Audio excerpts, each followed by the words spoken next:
Saludo con gusto a Arturo Sarucán, ex embajador de México en Estados Unidos. Arturo, gracias por estar aquí, bienvenido. Un placer, Guillermo.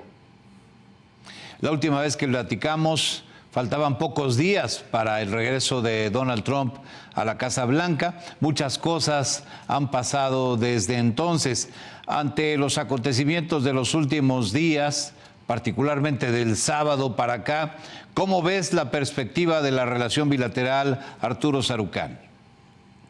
Pues un poco, si recuerdas la conversación que tuvimos, hablamos precisamente de un escenario, lamento estar equivocado, pero un escenario que ha transcurrido tal y cual como lo describíamos. El inicio de deportaciones, incluyendo a mexicanos, ya vamos en varios miles de mexicanos que han sido deportados en las primeras 2 semanas. El tema de la designación de los grupos criminales como organizaciones terroristas extranjeras y pues, una creciente presión en ese frente, empezando por el lenguaje de la orden ejecutiva del sábado que impone el tercer tema, aranceles a México, pospuesto sin duda, un mes más. Veremos cómo caminan las negociaciones en el frente migratorio, en el frente de combate al crimen organizado y el fentanilo, pero pues esto era crónica de un arranque anunciado porque desde hace meses veníamos tú y yo comentando la verdadera posibilidad de que esta trifecta de amenazas se materializarían muy temprano de inicio, es más, en la administración Trump, y pues aquí estamos, Guillermo. Arturo Sarucán, me gustaría conocer tu opinión sobre el tono y el lenguaje del comunicado oficial de la Casa Blanca, donde refiere una, cito textualmente, intolerable alianza del gobierno mexicano con los cárteles de las drogas, porque una cosa es denominar terroristas a los cárteles y otra muy distinta es acusar al gobierno de México de tener nexos con el narcotráfico, algo muy inusual, Arturo. Sin duda, es la primera vez en la historia moderna de la relación entre México y Estados Unidos que un gobierno en Washington acusa de esta manera, sin tapujos, a un gobierno mexicano. Quizá la ocasión en que más nos acercamos a algo parecido es precisamente en la respuesta estadounidense al secuestro y asesinato de Enrique Camarena, el agente de la DEA en territorio mexicano en el 85, pero nunca había habido una acusación formulada así oficialmente desde un comunicado de la Casa Blanca a un gobierno mexicano en turno. Y esto pues es el gorila o el elefante en este caso en la habitación, Guillermo, porque efectivamente los dos mandatarios hablaron el lunes, abordaron el compromiso por iniciar un diálogo entre los gabinetes en materia de lucha contra el narcotráfico y migración. México se comprometió a desplegar efectivos adicionales a los que ya habíamos desplegado, no hay que olvidarlo. Esta es una secuela de una película que ya vimos en el 2019 cuando Trump hizo exactamente lo mismo, amenazar con aranceles punitivos a Andrés Manuel López Obrador, y cuando Andrés Manuel López Obrador, que Trump sigue presumiendo que pues, lo dobló, mandó tropas, efectivos militares, efectivos de la Guardia Nacional a la frontera con Estados Unidos, pero pues ciertamente no parecen, por lo menos las declaraciones que formulan uno y otro mandatario, no parecen reflejar el que es el verdadero tema venenoso del decreto presidencial el sábado firmado por el presidente, que iniciaba la aplicación de aranceles a partir del martes o del lunes, del martes a primera hora de la madrugada. Pero ese tema, pues sí, allí estamos también a días, horas de que se cumpla el plazo que el presidente le dio al Departamento de Estado, el secretario Marco Rubio, para la designación formal de los grupos criminales en México como grupos terroristas. Veremos a quiénes designan. Yo sospecho que seguramente van a ser Sinaloa y Jalisco. No creo que van a designar a todos los grupos criminales operando en México como organizaciones terroristas, pero es muy probable que Jalisco y Sinaloa ciertamente estén ya etiquetados pues, en las siguientes horas, en los siguientes días. Entonces, pues, en algún momento tendremos ese anuncio, lo cual pues también generará, yo creo que algunos vientos encontrados, primero en el diálogo que se supone que han acordado establecer en materia de lucha contra el crimen organizado, y segundo, pues con el trasfondo de esa declaratoria que hizo la Casa Blanca el sábado a la hora de anunciar los aranceles contra Canadá y contra México. La respuesta que dio Claudia Sheinbaum respecto a este señalamiento que le hicieron al gobierno de México es que le parecía irresponsable hacer una acusación así. Te pregunto, Arturo Sarucán, ¿es suficiente la respuesta del gobierno mexicano ante una acusación de esa magnitud o tendría que haber hecho algo más? Pues mira, es lógico que el gobierno mexicano iba a responder. Yo creo que hay que decirlo, Claudia, sobre todo si comparamos con cómo se condujo Petro la semana pasada en un también potencial intercambio de obuses arancelarios entre Colombia y Estados Unidos. Si comparas cómo se manejó la presidenta Sheinbaum con respecto a cómo se manejó Petro en términos de sus posturas, sus posicionamientos públicos, pues yo creo que la presidenta digamos, ha hilado fino, ha evitado la confrontación directa, hizo paradójicamente lo que tendría que haber hecho cuando hablaron por primera vez ella y entonces el presidente electo Trump, cuando Trump gana la elección, cuando tienen su primera conversación y Trump anuncia en sus redes sociales que la presidenta mexicana se ha comprometido a cerrar la frontera, entendiendo por eso al trasiego al tránsito de migrantes. Inmediatamente en ese momento, tú recordarás, Guillermo, la presidenta Sheinbaum salió a decir que no era cierto. Le debería haber dado en ese momento esa medalla al presidente Trump, que cacaré, que pues, logró lo que quería, y a lo mejor el tema migratorio no hubiera tenido el papel tan sobresaliente que tuvo en el anuncio de los aranceles el domingo. Pero, digamos, esto es historia. El presente es que creo que la presidenta se condujo bien en la conversación, aparentemente, bien en sus posturas públicas, pero pues este tema va a generar, me parece, momentos de tensión y momentos bien complicados yendo hacia adelante, porque creo que como tú y yo lo hemos comentado, uno de los legados más venenosos que deja el sexenio de López Obrador para el nuevo gobierno mexicano es precisamente la estrategia o falta de estrategia en la lucha contra el crimen organizado. Las imágenes que le dieron la vuelta al mundo de Andrés Manuel López Obrador saludando a la madre del Chapo Guzmán, el hecho que Andrés Manuel López Obrador visitó Badiraguato más veces que Acapulco después del huracán. Hay una lectura, estemos de acuerdo o no, la compartamos o no, hoy en Washington, de que ha habido por lo menos el restablecimiento de una Pax Narca en México a raíz de los últimos 6 años. Y es un tema bien complicado con el que tendrá que lidiar el nuevo gobierno mexicano, porque además tú dijeras, bueno, es que solo fue la declaración de la Casa Blanca.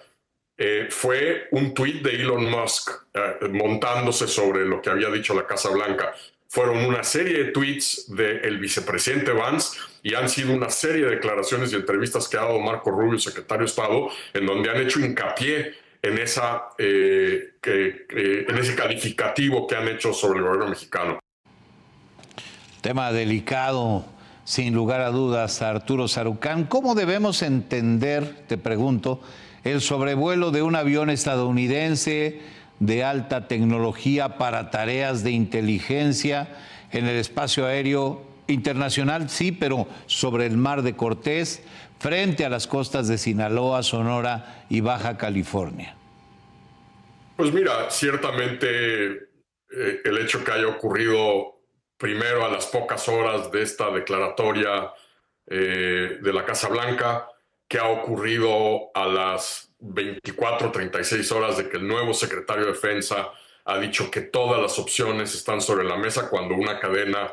conservadora de televisión en Estados Unidos le preguntó si el uso de la fuerza por parte de Estados Unidos era una posibilidad y que dijo que todo estaba sobre la mesa. Ha sido parte de las promesas del presidente Trump a lo largo de su campaña que si es necesario Estados Unidos recurrirá al uso unilateral de la fuerza. Ha habido declaraciones de la Marina, de la propia Sedena, pues aclarando temas vinculados tanto con la presencia de buques estadounidenses frente a las costas de Baja California como este tema del vuelo, en donde pues han, digamos, tratado de contextualizar lo que ha ocurrido, pero ciertamente pues no pareciera ser una mera coincidencia, puede ser un esfuerzo por recolectar inteligencia en torno sobre todo al tema de dónde se están produciendo, dónde hay laboratorios de producción de fentanilo en el noroeste mexicano, y pues creo que son señales que no hay que echar en saco roto. Bueno, yo hoy subrayo, ya lo dimos a conocer durante el programa, pero la Fiscalía General de Estados Unidos ha lanzado un memorándum a todo su personal en el que pide la eliminación total de los cárteles y las organizaciones criminales transnacionales, incluidos los cárteles mexicanos, en un documento en el que señala que esta es la orden que ha dado el presidente Donald Trump. Es decir, Estados Unidos no solo no le baja, sino que le sube el tono a estos temas. A ver, Arturo Sarucán, fuiste embajador de México en Estados Unidos. La relación entre México y Estados Unidos nunca ha sido fácil, siempre ha habido desafíos, pero con base en tu experiencia, Arturo, quiero preguntarte tu opinión sobre la gestión que ha hecho el gobierno mexicano de la crisis arancelaria y qué esperas que suceda pues ya en menos de 30 días, porque el tiempo va corriendo en contra. Pues mira, de entrada han podido insertar un plazo, una posposición de los aranceles, que no es cosa menor. El problema, me parece, Guillermo, es mucho más de fondo, vamos a tener esta espada de Damocles sobre la cabeza de México y de Canadá. También yo creo que a lo mejor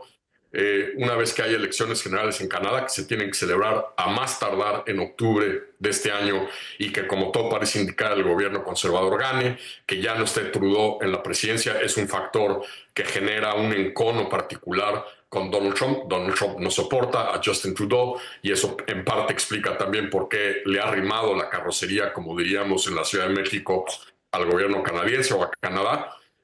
Pero este tema de los aranceles va a estar ahí de manera persistente, porque ahora lo ha vinculado explícitamente con el tema fentanilo y migración, pero en el fondo me parece que hay un claro intento de Donald Trump de no esperar al proceso de revisión del TEMEC, que arranca en julio del próximo año, sino forzar una revisión temprana del tratado, una renegociación incluso del tratado. No creo que tenga intención de abrir las 3.700 y pico de páginas del texto, pero claramente hay apartados y artículos en particular, capítulos en particular, el automotriz, el de autopartes, que ciertamente Donald Trump quisiera reabrir, renegociar, revisar. Entonces vas a tener esa dinámica todo el tiempo. Tienes un problema estructural que el gobierno mexicano no sé cómo le va a dar la vuelta, que es que otro de los legados de la gestión del presidente López Obrador es que le ha dejado a Claudia Sheinbaum un estado base cero. ¿A qué me refiero con esto? Un gobierno eviscerado, con dependencias, con cero presupuesto, cero personal, cero banda ancha,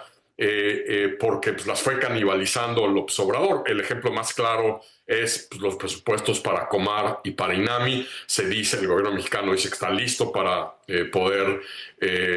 acoger a todos los mexicanos que sean deportados a Estados Unidos. El problema es que, pues, si te fijas en el presupuesto aprobado en diciembre, pues prioridad que no está en el presupuesto no es prioridad, y no hay un peso más para recursos para la Red Consular Mexicana, para la Cancillería Mexicana, para el INAMI, para el Comar, para atender precisamente el problema que vamos a tener, y sobre todo que van a tener los estados y municipios fronterizos de nuestro país con Estados Unidos, cuando el gobierno estadounidense empiece allá a tener la capacidad de aumentar la velocidad y el número de deportaciones que hemos visto hasta ahora. La negociación comercial con Estados Unidos, la potencial renegociación o ciertamente la revisión en 2026, pues Andrés Manuel López Obrador cerró todas las agregadurías de las distintas dependencias mexicanas en la embajada en Estados Unidos. Afortunadamente, Marcelo Ebrard ha dicho que está ya en proceso de reabrir la agregaduría de economía en la embajada mexicana en Estados Unidos,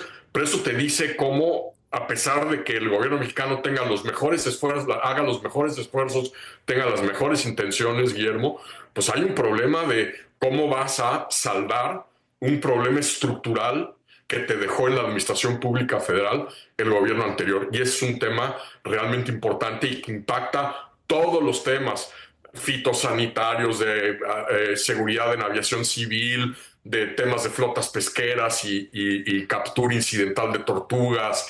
Toda la agenda con Estados Unidos está a merced de una evisceración burocrática presupuestal que se llevó a cabo en los últimos 6 años. Entonces, por mucho que el gobierno mexicano quiera avanzar de manera proactiva, propositiva en la agenda con Estados Unidos, pues con qué herramientas no me queda muy claro, porque pues, les han heredado un Estado en los huesos. Pues sí, nos quedamos con esto que nos dices, embajador Arturo Sarucán. Seguramente habrá oportunidad de hablar de estos temas próximamente, porque faltan muchos capítulos por escribirse de esta historia. Arturo Sarucán, gracias por estar aquí.